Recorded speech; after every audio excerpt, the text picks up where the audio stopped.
இனிமே கண்ணை மூடிட்டு கடலை எண்ணெய் வாங்கலாம்.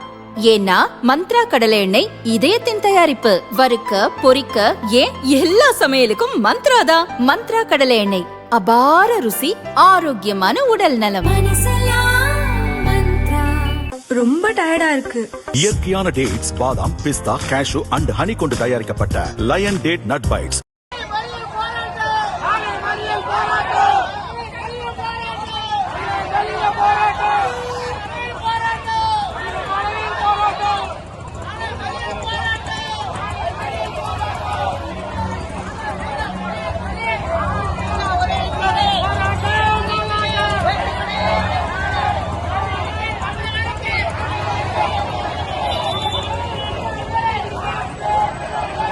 மாற்றுத்திறனாளிகளுக்கான உதவித்தொகையை 6000 ரூபாயாக உயர்த்த கோரி மாற்றுத்திறனாளிகள் கூட்டமைப்பு சார்பில் கடந்த சில நாட்களாக சென்னையில் தொடர் போராட்டம் நடத்தி வருகின்றனர்.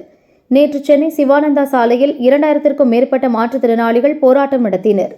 மாற்றுத்திறனாளிகள் கூட்டமைப்பின் மாநில பொதுச் செயலாளர் ஜான்சி ராணி தலைமை வகித்தார். போராடிய மொத்த மாற்றுத்திறனாளிகளையும் பஸ்களில் ஏற்றிச் சென்று எழும்பூர் ராஜரத்தினம் ஸ்டேடியத்தில் போலீசார் தங்க வைத்தனர். மதிய உணவு கொடுத்தனர். அவரவர் ஊர்களுக்கு திரும்புங்கள் என போலீசார் கூறினர். ஆனால் மாற்றுத்திறனாளிகள் போராட்டத்தை கைவிட மறுத்தனர்.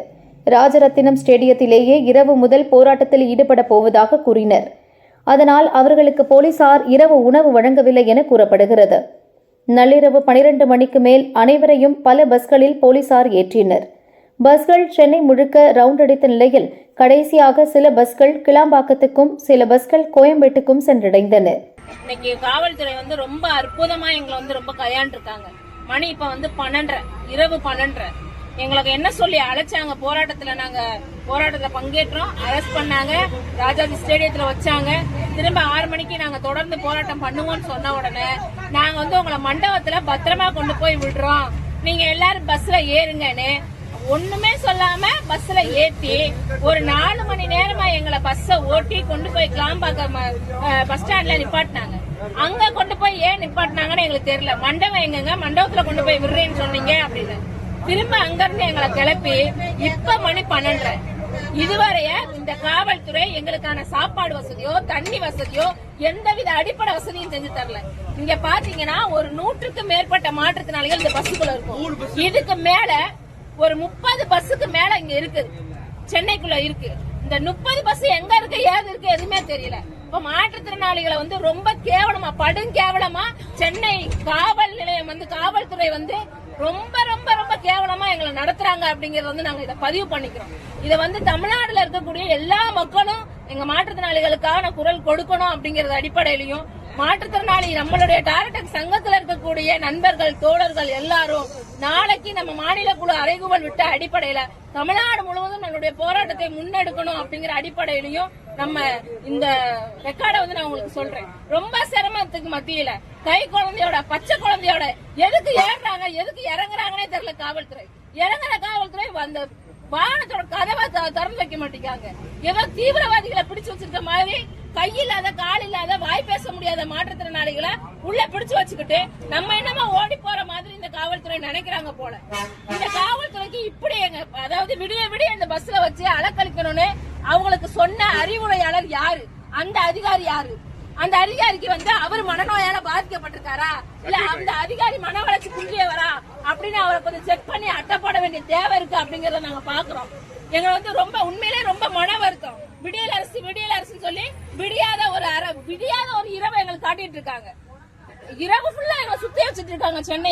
சென்னையை பார்க்க வச்சுட்டு இருக்காங்க. இதெல்லாம் நாங்க சென்னையை பார்த்ததே இல்லாத மாதிரி இந்த சென்னை காவல்துறை நடந்துக்கிறது. இது ரொம்ப ரொம்ப மோசமா நாங்க தமிழ்நாட்டுல இதை பாக்குறோம். இப்படி மாற்றுத்திறனாளிகளை அலக்கடிக்கக்கூடிய ஒரு அரசை இதுவரையே பார்த்ததில்லை. ஜனநாயகம் குழி தோண்டி புதைச்சிட்டாங்க இந்த அரசு அப்படிங்கறதான் நம்ம சொல்ல வேண்டியது. கோயம்பேட்டை பஸ்கள் அடைந்ததும் மாநில பொதுச் செயலாளர் ஜான்சி ராணி உள்ளிட்ட நூற்றுக்கணக்கான மாற்றுத்திறனாளிகள் இறக்கிவிடப்பட்டனர். ஜான்சி ராணி இறங்க மறுத்த நிலையில் அவரை போலீசார் வலுக்கட்டாயமாக இறக்கிவிட்டனர். போலீசார் இழுத்ததில் அவர் இடுப்பில் காயம் ஏற்பட்டது, மயங்கி விழுந்தார். இதைத் தொடர்ந்து ஆம்புலன்ஸ் மூலம் அவர் ராஜீவ்காந்தி அரசு மருத்துவமனையில் அட்மிட் செய்யப்பட்டார். அங்கு அவருக்கு டாக்டர்கள் சிகிச்சை அளிக்கின்றனர். பேச முடியாத நிலையில் அவர் இருப்பதாக மாற்றுத்திறனாளிகள் கூட்டமைப்பினர் தெரிவித்தனர்.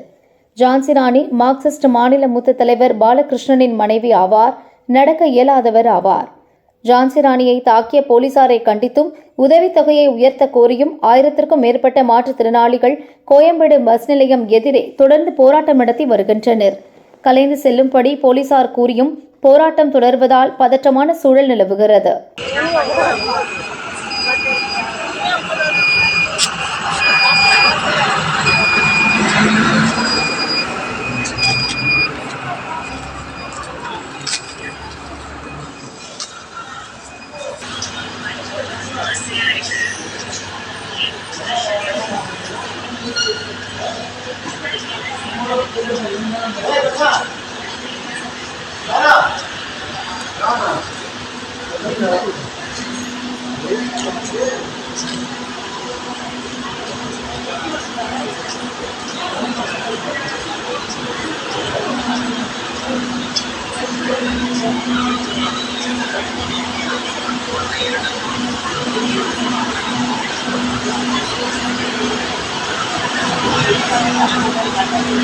ஜான்சி ராணி உட்பட மாற்றுத்திறனாளிகள் போலீசாரால் இரக்கமற்ற முறையில் தாக்கப்பட்டதற்கு அதிமுக பொதுச் செயலாளர் எடப்பாடி பழனிசாமி உள்ளிட்ட தலைவர்கள் கண்டனம் தெரிவித்துள்ளனர்.